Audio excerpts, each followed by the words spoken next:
Teman-teman, 3 hari yang lalu saya pernah memberitakan bahwa korban jiwa di Iran ataupun Israel itu berbanding jomplang, teman-teman. Di Iran memakan korban sekitar 500 sampai 600 korban jiwa. Di antaranya ada 20 lebih komandan Garda Revolusi Iran beserta milisi-milisinya, dan 9 di antaranya adalah ahli nuklir Iran. Dan sekarang pada tanggal 2 Juli 2025 video ini dibuat. Di Iran sana korban sudah meningkat 1.000 orang.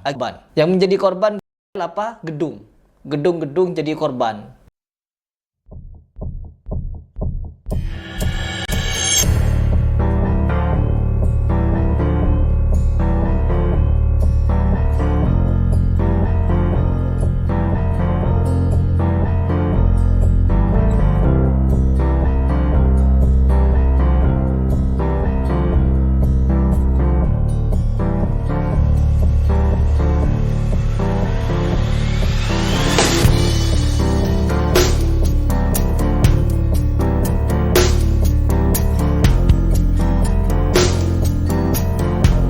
Assalamualaikum, salam ukhuwah Islamiyah, salam ukhuwah watoniyah, dan salam ukhuwah insaniyah.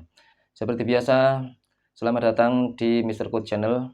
Mari kita ngobrolin sesuatu dengan sersan, serius tapi santai, teman-teman. Kenapa hanya orang Syiah yang berani menyerang Israel?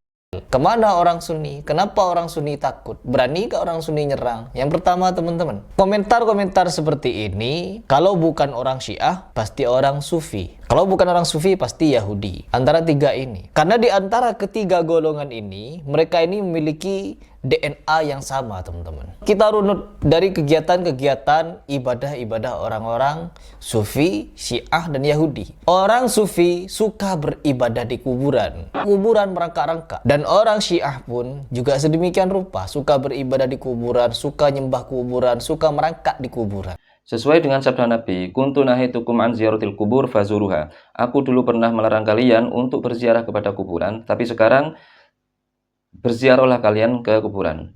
Mengenai penyimpangan-penyimpangan yang dilakukan oleh oknum-oknum, itu tanggung jawab mereka sendiri ya. Yang penting dalam ajarannya tidak ada ajaran seperti itu.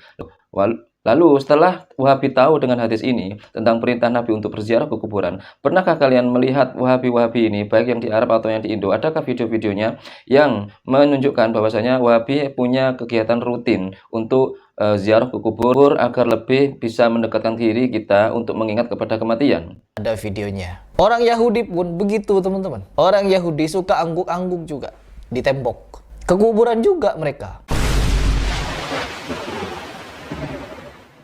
Goblok!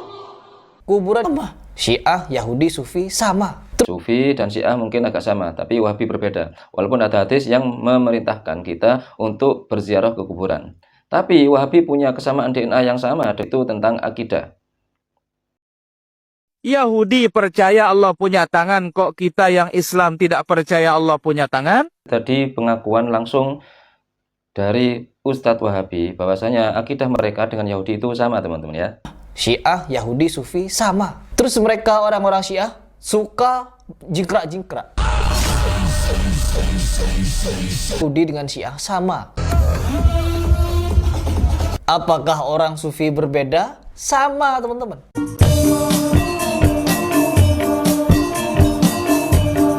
Apakah orang Wahabi berbeda? Sama, teman-teman.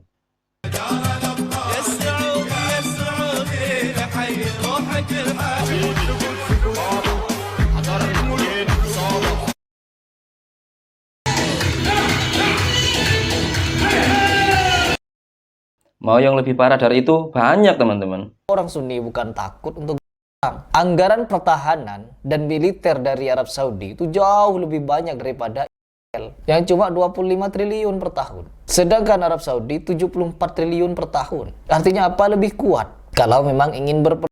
Tapi apa faktanya? Arab Saudi memilih damai. Agar apa? Agar tidak terjadi konflik terus-menerus.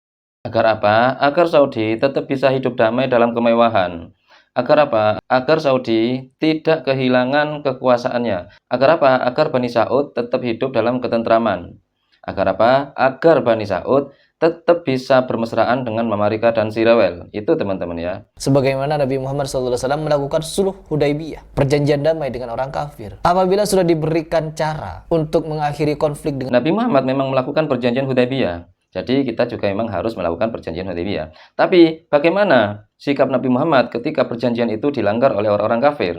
Maka Nabi Muhammad pun bergerak. Sebagaimana sekarang, berapa kali, mulai tahun berapa, perjanjian-perjanjian seperti ini dilakukan oleh orang muslimin kepada si Rewel. Tapi apa yang terjadi? Mereka selalu melanggar. Bahkan terakhir kali, ketika si Rewel dan Iran ini berjanji untuk berdamai, untuk melakukan penurunan ketapel-ketapel mereka, lalu siapa yang berkhianat duluan? Yang berkhianat duluan adalah si Rewel, teman-teman ya. Jadi apapun pembelaan Hari Pers kepada si Rewel tidak akan mengubah apapun, tidak akan mengubah stigma, tidak akan mengubah stigma buruk kaum muslimin kepada si Rewel. Tapi Hari Pers lain dan dia berbeda ya. Dia sendiri yang sangat kekeh membela si Rewel. Padahal guru-guru dia, baik Pak Khalid Basalamah atau guru-guru yang lain selain Riyad Bajri dan beberapa orang yang satu pemahaman dengan Hari Pras, maka mereka akan menganggap bahwasanya si Rewel ini lebih benar, si Rewel ini masih lebih baik, dan kita tidak perlu mendukung saudara kita kaum muslimin yang berjuang melawan si Rewel karena mereka berbeda manhaj. Bagaimana caranya? Caranya adalah dengan mengulik semua keburukan mazhab.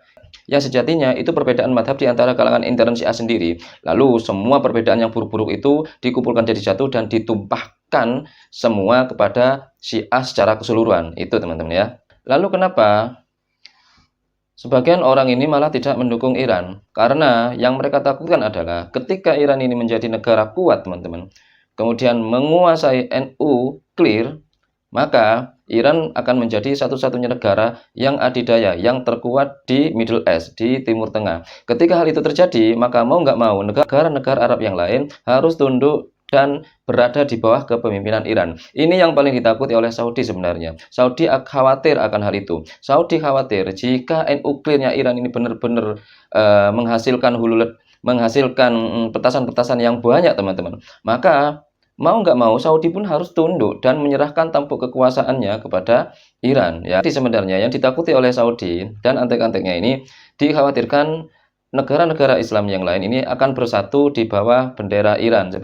Jika hal itu terjadi, maka mungkin peta sejarah ini akan berbeda. Yang tadinya hanya ada negara adik kuasa yang dipimpin oleh Amerika, kemudian di Eropa ada Inggris, kemudian di Asia ada Cina, maka di Asia Tengah akan ada Iran sebagai salah satu negara kuat yang memimpin negara-negara Islam di bawah Panji dia. Seperti itu yang paling ditakuti. Kalau hal itu terjadi, maka pergerakan Saudi ini akan sangat dibatasi dan dia tidak bebas untuk melakukan monopoli-monopoli atau kerjasama-kerjasama, kebijakan-kebijakan yang selalu menguntungkan Amerika dan si Rewel. Lihat saja, Saudi sekarang ini sebenarnya mirip dengan Iran tempo dulu, Iran sebelum kepemimpinan Ali Khomeini. Saudi saat ini semua kebijakannya itu sangat pro kepada Barat, sama dengan era Iran di eranya Pahlavi zaman dulu loh.